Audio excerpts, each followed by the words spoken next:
ሃይ ዩቲዩብ ለጤናችሁ እንደምን አላችሁ አድማጭ ተመልካቾቻችን? አለባቸው እጀቴ ነኝ። ለዛሬ ያልኳቸው በጣም ወሳኝ ናቸው የምለው 5 ነጥቦችን ይዤ መጥቻለሁ። ለዛሬ ከምንም በላይ ህይወታችን ላይ አድርገናቸው ያለፍናቸው ስህተቶች ናቸው ብዬ ነው የምወስዳቸው። የመጀመሪያው ተራ ቁጥር 1 ብዬ ላስቀምጥል የምችለው ስንፍና ነው። ስንፍና የሰውን ልጅ ወደ ኋሊት ያስቀረው ለነገ የመቆጠብ ነገ እሰራዋለሁ፣ ነገ እቆጥባለሁ፣ ነገ እሰራዋለሁ የሚል ስንፍና ነው። ይሄ ስንፍና ደግሞ የሰውን ልጅ ሁልጊዜም እንደ ባሪያ ከውስጥ አስሮ ለዘላለም ቆልፎ የሚያኖር አንተን የምትፈልገው ቦታ ላይ የምትፈልገው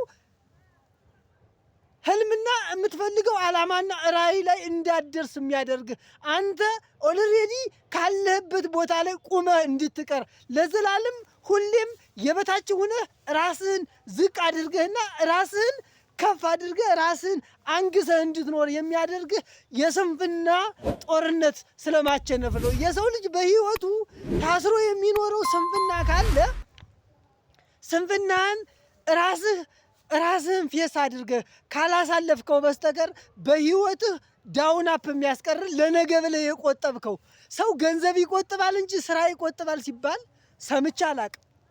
ግን በህይወቴም ራሴ ላይ ሳጠራቅመው የማገኘው ነገር ነገ ሰራዋለሁ።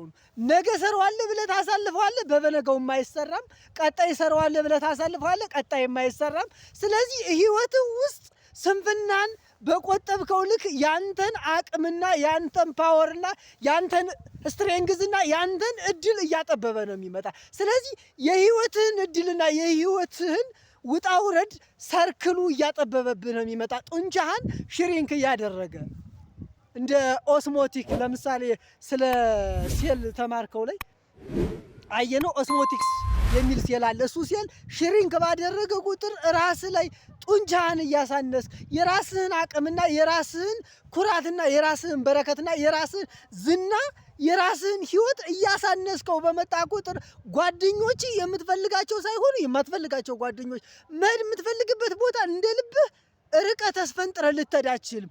ያ የሚሆነው ምንድን ነው? ከስንፍና ነው። ስንፍና ደግሞ ምንጊዜም ቢሆን ህይወታችን ውስጥ ቆርጠን ካላስወጣ ነው በስተቀር ለነገ የምትለው ስራ ነገ ሰራዋለሁ ብለህ ጊዜህን ካሳለፍክ ከህይወት ላይ እየቀነስከው ያለው የራስህን ኢሞሽን እና የራስህን አቅም ነው እየቀነስከው ያለው። የራስህን የገንዘብ የቢዝነስ አቅም ነው እየቀነስከው ያለ። ስለዚህ ስንፍናህን አስወግደው ነው። ሁለተኛ ነገር ደግሞ የሰው ልጅ በህይወቱ መከራ የሚያስከፍለው ግድ የለሽ መሆን ነው። ብዙ ሰዎች ግድ የለሽ ለሚሰሩት ስራ አይጨነቁም፣ ለሚናገሩት ነገር አይጨነቁም፣ ስለሚያወሩት ነገር፣ ስለሚሰሩት ስለሚውሉበት ነገር ምንም ጉዳይ የላቸውም። የአንድ ሰው አይደለም የብዙ ሰዎች ነው። የሀገር መሪ ሁን ፖለቲከኛም ሆን ብዙ ላይ ግድ የለሽነት ነው። ግድ የለሽነት ማለት ለህዝብ አለመጨነቅ፣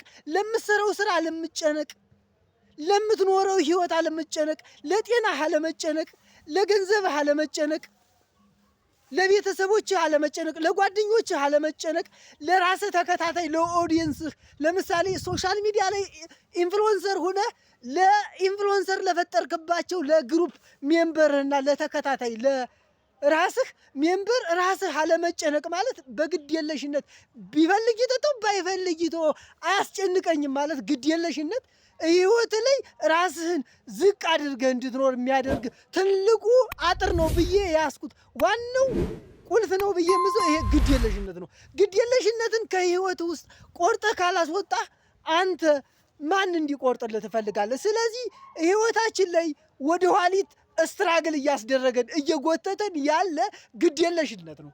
ግድ የለሽነት ለምሳሌ አንድ ቪዲዮ እየሰራ ቪዲዮውን በጣም ተዘጋጅተህ ዋይዝሊ ለዚያ ቪዲዮ ተዘጋጅተህ ፕረስ አድርገህ አለመንጣት ማለት ይሄ ከግድ የለሽነት ልትቆጥረው ትችላለህ። ግድ የለሽነት ነው። ምክንያቱም ትርጉም ያለው ነገር መስጠት እየቻልክ ትርጉም የሌለው ነገር ልታስተምር ለተማሪዎችህ እንዴት ትቀርባለህ? ለምዕመናንም ይሁን። ስለዚህ ራስህን ላይ ግድ የለሽነትን አስወግድ ነው። ሶስተኛ ነገር ደግሞ የልምድ ጉድለት ነው።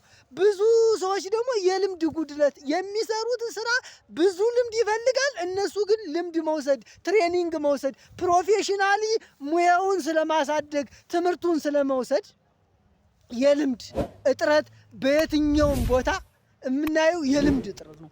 ልምድ ደግሞ የምትሰራውን ስራ ሁሉም ነገር የልምድ ውጤት ነው። ለምሳሌ መብላት የሚሆን መጠጣት የሚሆን መራመድ የሚሆን ማውራት የሚሆን በልምድ እንጂ ዝም ብለህ ዛሬውኑ ልታመጣው አችልም። ዛሬውኑ ተነስተህ ልትጓዝ አችልም። ምክንያቱም እጓዛለሁ ብለህ ስታስብ መውደቅ አለና፣ እናገራለሁ ብለህ ስታስብ መኮላተፍ አለና፣ እሄዳለሁ ብለህ ስታስብ መቅረት አለና፣ በመሄድና በመጓዝ መካከል ብዙ ልምድ የሚጠይቁ አሉ። እነዚያን ደግሞ የልምድ ጉድለቶች ለምሳሌ ራስህን ጥርት አድርገህ ወደምትፈልገው ዓላማና ወደምትፈልገው ህይወት ስትሄድ ብዙ የሚያስፈልጉ ትሬኒንግ የምታደርጋቸው ራስህን ኮች በምታደርግበት ሰዓትና ራስህን በምትመረምርበት ሰዓትና ራስህ ላይ በምትሰራበት ሰዓት ብዙ ልምድ ያስፈልጋል። ልምዱ ደግሞ የሚመጣው በመስራት ነው። ስራውን ስትሰራው ነው። ትሬኒንጉን ራስ ላይ ባደረከው ነው። ብዙ ፖለቲከኞች 10,000 ታይምና ከዚያ በላይ ራሳቸውን በልምድ አካብተው የራሳቸውን አቅምና የራሳቸውን ፓወርና የራሳቸውን ዝና የገነቡት ለ10,000 ታይም ራሳቸውን ኢንቨስት አድርገው ራሳቸውን በትሬኒንግ ልምድ አሰልጥነው ነው። በጣም ተጥኖ ፈጥረው በጣም አቅም ፈጥረው በጣም ዝና ፈጥረው በጣም ሲናገሩ አንተን ሊያስደምሙህና ራስህን በጣም ብሆን ብለህ ራስህን እንድታይ የሚያደርጉ በልምድ ነው። ያንን የገነቡት በጣም ብዙ ጊዜ 10,000 ታይም ትሬኒንግ አድርገው ነው እንጂ ዝም ብለው አልገነቡበትም። ስለዚህ ህይወትህ ውስጥ የምትፈልገውን ነገር መርጠህ የምትፈልገውን ነገር የልምድ ጉድለት እንዳይመጣ ራስህን በልምድ አሳድግ ነው። አራተኛ ነገር ደግሞ ሁልጊዜ ቢዚ ነኝ የሚሉ ሰዎች አሉ። ሁልጊዜ ቢዚ ነኝ ደግሞ ብዙ ጊዜ በውጤት አይደለም የሚገለጠው። ምንም ውጤት የለም። ግን በየትኛውም ታይም የትኛውንም መምህር የትኛውንም ሌክቸር ብዙዎቹን አይቻቸዋለሁ። አይ ቢዚ ነኝ እኔ ምንም ትርፍ ታይም የለኝም። ለምታወራበት ትርፍ ታይም አታጣም። ለምትጸልይበት ስትባል ኧረ ቢዚ ነኝ እኔ ጸሎት ለማድረግም ጊዜ የለኝም። ጭንቅላትህን ጊዜ እንደሌለ ጊዜ እያለህ ሰይጣን ሞልቶ አይ ቢዚ ነን ስራ አለኝ ካልከኝ እንግዲህ ለምንድን ነው ህይወት ውስጥ ችግር ያለ? እስቲ የምትፈልገውን ህይወት እየኖርከው ነው። የምትፈልገው ገንዘብ የምትፈልገው ሀብት ንብረት አካውንት ውስጥ አለ ቢባል የለም። ግን አንተ ምንድነው ሁልጊዜ የምትለው? ቢዚ ነኝ ደግሞ ሁልጊዜ የብዙ ሰዎች በቃ ቢዚ ነኝ እኔ ምንም በቃ ጊዜ የለኝም።